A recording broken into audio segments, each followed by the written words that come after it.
Last time we became embroiled in some Excalbian trials, which saw us save the galaxy from some Borg that had been imagined into existence complete with the power to create more of themselves. While it was something we needed to do, it did serve to distract us from the events unfolding elsewhere in the Alpha and Beta Quadrant. Now, as we finished taking on supplies and repairs to the Armiger from that encounter, we receive a high-priority call from Chancellor J'mpok of the Klingon Empire. The treacherous J'ula has requested to speak before the High Council on Kronos. A little-used Klingon law has restored her house, temporarily. And as matriarch of her house, she has the right to speak before the Council if she wishes. Whether she leaves the Great Hall alive or in chains remains to be seen. She has much to answer for. As part of the task force assigned to deal with J'ula, I have requested your presence during this meeting. Should the barbarian make a nuisance of herself, I expect you to do what must be done. Ever since J'ula arrived in the 25th century, she's been nothing but trouble. Quickly realising that her ships and technology were woefully out of date, she spent a great deal of her time fading into the background and trying to avoid being caught. Additionally, while the Khitomer Alliance was freshly formed, both Starfleet and the Romulan Republic Navy would have been cautious about dealing directly with J'ula's appearance. She is, after all, a piece of Klingon history brought forwards in time by accident. Surely the Klingons would be best suited to deal with her. We have previously explored the growing issues within the Empire before in the story series, but suffice to say, Chancellor J'mpok's support is growing thinner than it once was. While originally his rhetoric of uniting the Empire against the Gorn to protect the Alpha Quadrants won him much support, followed by his claiming of the Chancellorship in combat with Martok and the subsequent War of the Federation, J'mpok spoke to the warrior's spirit in many Klingons, appealing to their hearts over their minds. He quickly rose to popularity. Since then, however, the Iconian War saw him ally the Klingons with the Federation, and it was later revealed that Martok survived the supposed duel to the death in a House Torg prison. On top of this, during the Herc invasion, J'mpok was reluctant to commit more than a token force towards the operations in turning them back, and some houses that originally supported him have seen these as unworthy actions from their leader. J'ula's reappearance has done nothing but raise these divisions further. From their point of view, she is a Klingon warrior, sister to a war hero in their past, to Kuvma, who himself was a divisive figure. For all of his talk, he did manage to set in motion the path to Klingon unity by making the 23rd century Federation a common foe. J'ula is seen by some as a reflection of that time, a time when the Klingon Empire was in full-scale war against a grand enemy and things were far more simple.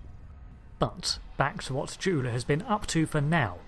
Recently arrived in 2411, she took stock of the state of the Empire, and more importantly, the size of the Federation and the new Romulan Republic, and was most displeased. She then receives news that House Mo'Kai was dissolved officially when all surviving members were killed off, but this contradicts with a report that the Grimoire, an archaic term for a database of secrets from House Mo'Kai, was still active and being fed information. Only House Mo'Kai operatives know how to do that. Mo'Kai's specialty, after all, was subterfuge, and Chancellor J'mpok had made it known that the house had fallen in 2389. So, apparently someone was still alive. It was being updated by Adet Pa, the so-called Witch of Nimbus 3, and until recently the only known survivor of House Mo'Kai, who had been operating alongside General Kern, and was able to bring J'ula up to speed with current events. After all, J'ula might be over a century displaced, but they belonged to the same house, and Adet Pa owed allegiance to whoever was in charge of her house. Now by default, J'ula. So, she's been operating behind the scenes, gathering allies, honing her skills for the 25th century, and preparing the death blow, as the House Mo'Kai saying goes. She's been also sowing discord and listening to the current rumblings of division in the Empire, until now. Now she was able to find an old Klingon law, one that allowed her to reinstate her house, if not to its former status, at least enough for it to be considered a legal house once more, and through that demand an audience with the Chancellor as the matriarch of House Mo'Kai, just as any head of house can call for an assembly. Despite all that she has done, J'mpok will honour the Klingon law, if only to be able to accuse her in person of acting against the Empire's interests. But in reality, he sees her as a threat to Klingon stability. He is not blind to the mutterings around him and the accusations that he has become weak, and he sees her for the genuine threat that she may pose to him. He can point at her and her attacks of the Federation worlds and call it sowing discord among this new alliance, but unfortunately for him, there are a lot of Klingons who still don't give a tug's arse about an alliance with the Federation. Like it or not, J'mpok's once ironclad grip on the Klingon Empire is beginning to slacken. Meanwhile, in the mycelial network, the help we received from the Giuseppe and the mutated Elachi has led to the two talking.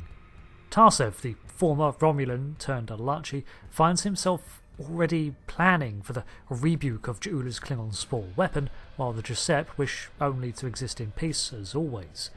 Eventually, the two sides come to an understanding that House Mo'Kai needs to be stopped, even if that leads to conflict, and Tarsev sets about preparing to aid the Federation and Romulans in stopping J'ula before she does more damage with her spore-based weapons. All that backstory out of the way, we beam down to the Great Hall of Kronos and into this tense atmosphere. The only Federation dignitaries here, although not the only officers. Our ops officer notes that we are to meet with Captain Kagran, a Klingon who we have worked with before, a veteran of ancient Iconia, and one of the selected officers for the Khitomer Alliance Joint Fleet, hence the similar uniform. We can see that he has brought several of his senior staff with him from the AFS Khitomer. First up, it's the Republic pilot, Rena Kev, a sister to the first officer of Romulan players, and she was rescued from Nimbus 3, narrowly avoiding becoming an Elachi test subject.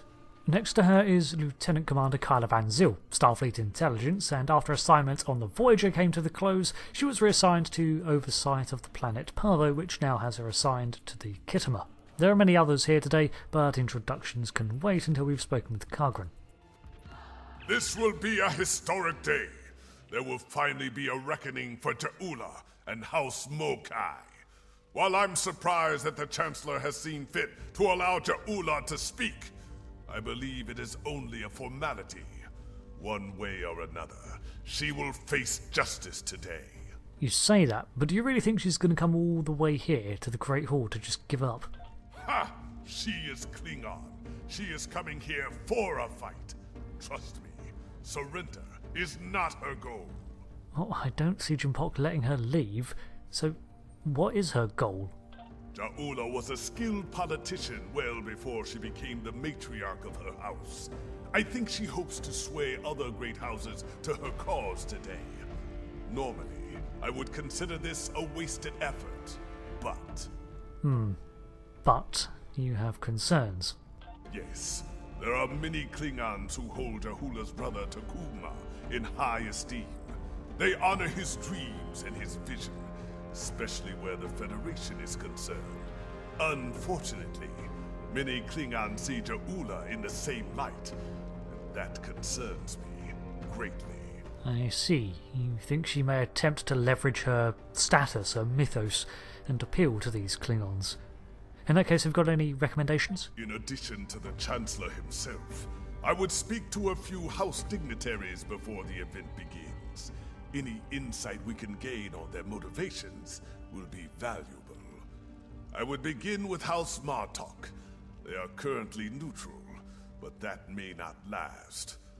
A word from Martok can change the course for many houses. I was gonna anyway. Anyone else? House Duras is as always aligned with J'mpok. They may speak with you on matters the Chancellor will not, however. House Collect was once a staunch ally of House Mo'Kai, and many believe they have renewed that alliance. I would see where they stand if you can. Finally, I would speak with the representative from House Mo'Kai. Wait, sorry, run that last one by me again? You said speak to the... I suppose it couldn't hurt. Recall the ancient Klingon proverb. Keep your friends close and your enemies closer. A car is an arrogant braggart. He might slip up and reveal valuable information to you. A car. He was temporarily displaced alongside J'ula. We've had dealings with him before. First though, let's talk to our old friend, General Martok. Although a friend, Martok's a bit of an unknown. After all, he was Chancellor, and the man who deposed him is now standing a few metres away, so he's not exactly inclined to respect J'mpok.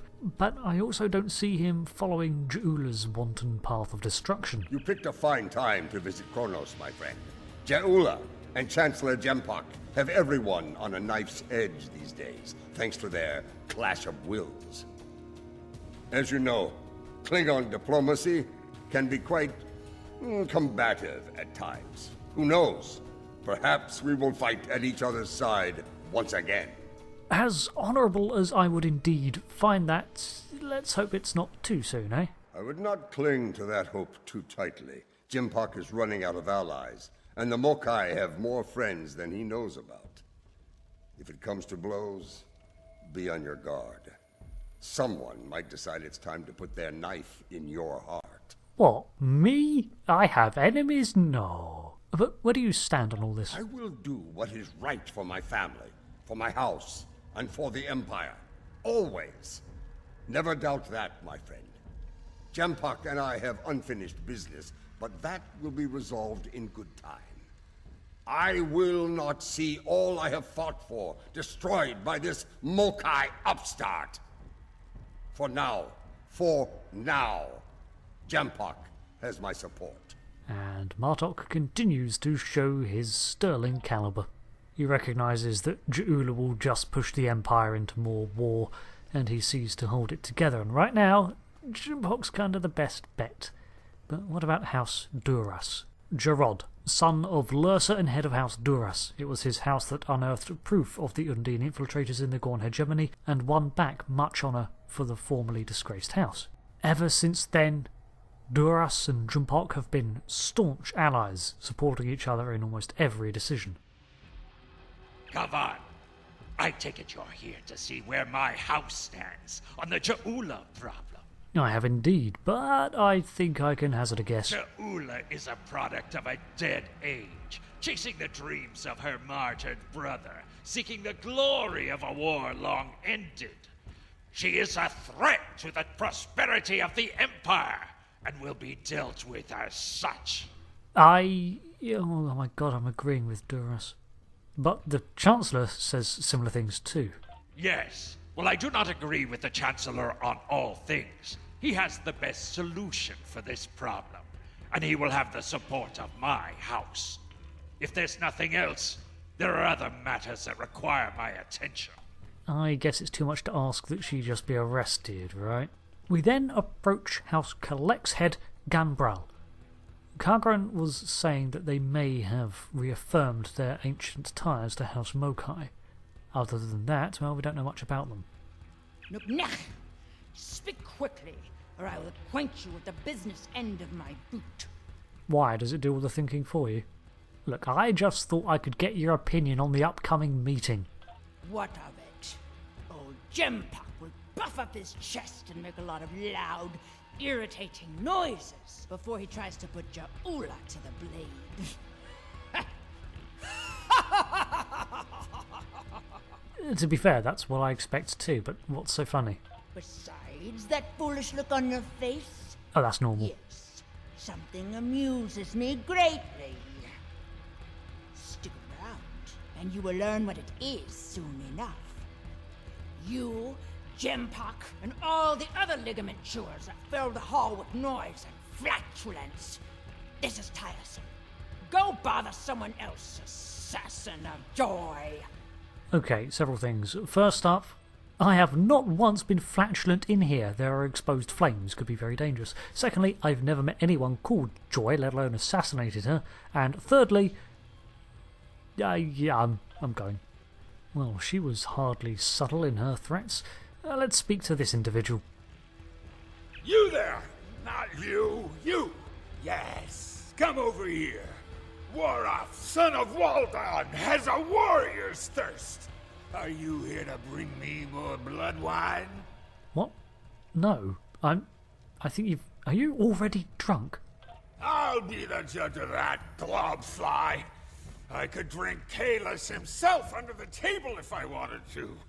What do you want, then, if not to refill my flagon? Well, I was hoping that you'd have some thoughts on the upcoming event, if any. My first thought is that it's a fine excuse to drink. My second thought is that I need more to drink. And there they are. All my thoughts on this so-called summit. So, as he says, this guy is the son of Waldan, and if you're wondering who Waldan is, it's this guy. We are not here to impress you, demon. We stand united, and there is no one who can... So, brave, if nothing else. And the last person to speak to is the representative of House Mo'Kai, Akar himself. Akar was alongside J'ula when she was displaced in time, and, in case you can't tell, is an ancestor of Gowron. Now, he and Hale have history, but this won't be reflected in the dialogue that I'm about to play. However, if you approach him as a Discovery-era captain, he does indeed recognise you, and the dialogue differs. I will play them both one after the other. And what do you want, creature? Have you come to gloat? Or do you have enough wisdom in that ugly skull of yours to seek the favour of House Mo'Kai? Wow, on the recruitment drive already. You must be desperate. I just want to know what you're doing here. We seek what every true Klingon seeks in life. Glory for the House, and glory for the Empire. And today, we will find them. Yeah, that seems to be the general consensus of what House Mo'Kai is expecting to achieve here, but I'm less clear on how exactly. You're not exactly popular. Soon, J'ula will arrive. She knows the truth of things. Soon, she will speak truth to power, to say what must be said, and her voice will be heard throughout the Empire. When she is done, all true Klingon warriors will know the truth and do what must be done. Soon there will be justice, at last. Yeah, but justice for whom? The war you're on about has finished over 155 years ago. We shall find out soon enough. Now be gone. I grow weary of the sound of your voice. I'd be careful. For as many allies as you think you might find here today, Akar, you've got just as many enemies. Now, if we are a Discovery-era player, this is the dialogue we get instead. You. I never forget a face, and yours is one I thought I'd never see again. Tell me, have you come to seek vengeance for your dead friends, Starfleet? I believe we have a little time before this ridiculous summit begins.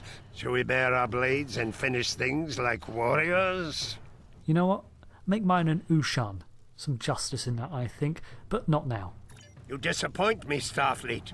Staining my blade with your life's blood would have been glorious. Then again, the day has just begun. Perhaps you will find your spine and change what little mind you have inside that thin, ugly skull of yours. Should that come to pass, I will be waiting. Goody. And meanwhile? In the meantime, I must endure this pathetic excuse for diplomacy. But soon, J'ula will speak truth to power, and her voice will be heard throughout the Empire. When she is done, all true Klingon... And so on and so on.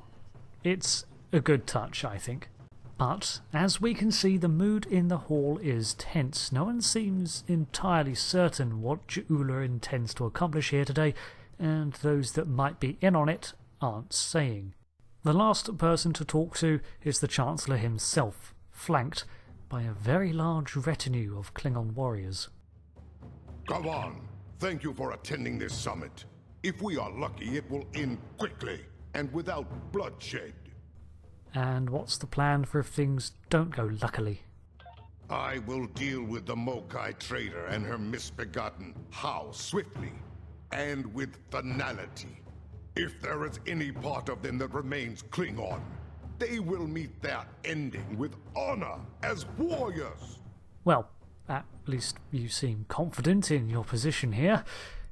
And if they don't stand down or give up? If not, they will spend the rest of their days in the frozen depths of the penal colony at Rurapente. At least there they will provide some service to the Empire.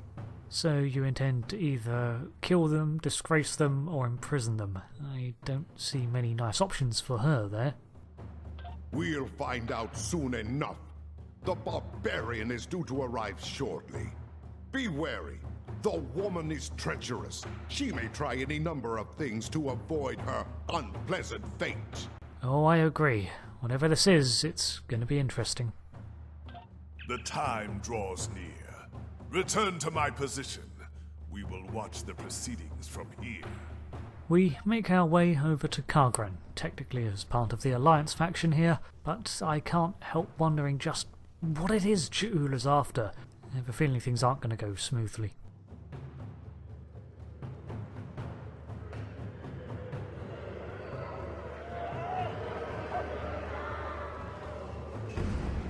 J'ula, she's here.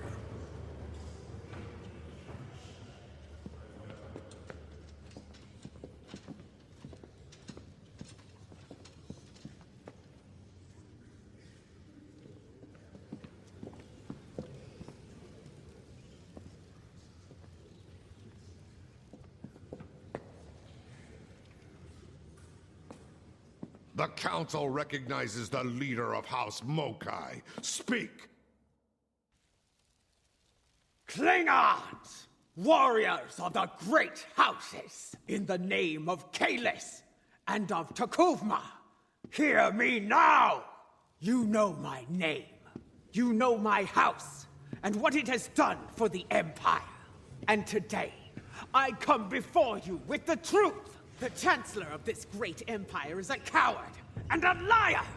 He stole his title!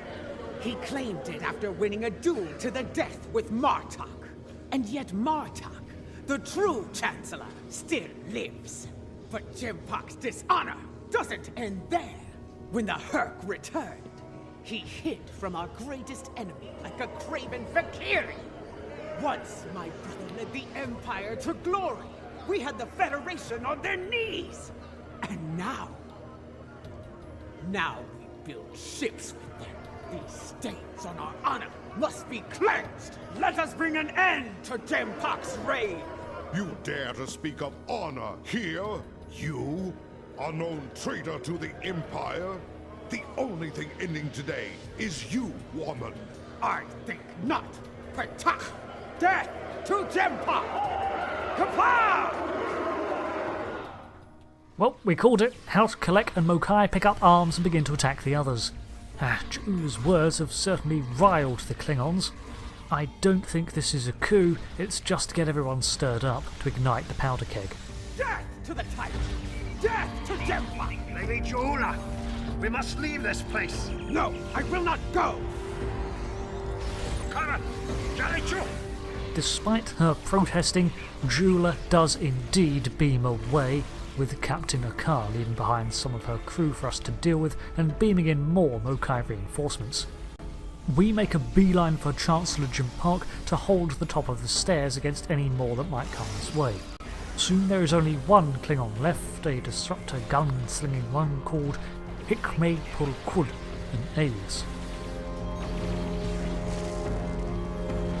This battle is all but won! Fight on for the Empire! Although a lot of the guards have been killed on both sides, the area is secured. Come here. There are things we need to discuss.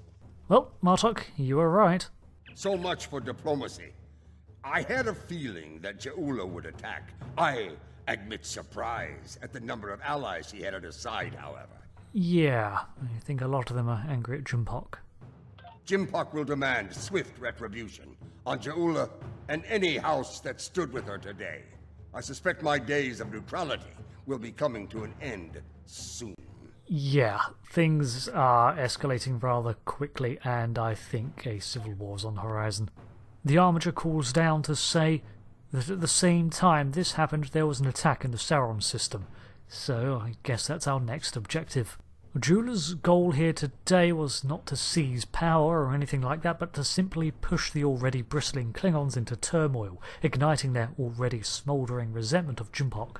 And now she's done just that, all she has to do is play the standard around which disgruntled factions can rally, and now we have a brewing Klingon civil war. Thank you for watching this part of the Star Trek Online story series. Next up, we go about stopping Jula's initial plans as she assaults multiple systems. But until then, I've been Rick. Thanks for watching, and I'll see you next time as we continue to explore the ever-growing narrative of Star Trek Online. Goodbye, and glory to your house.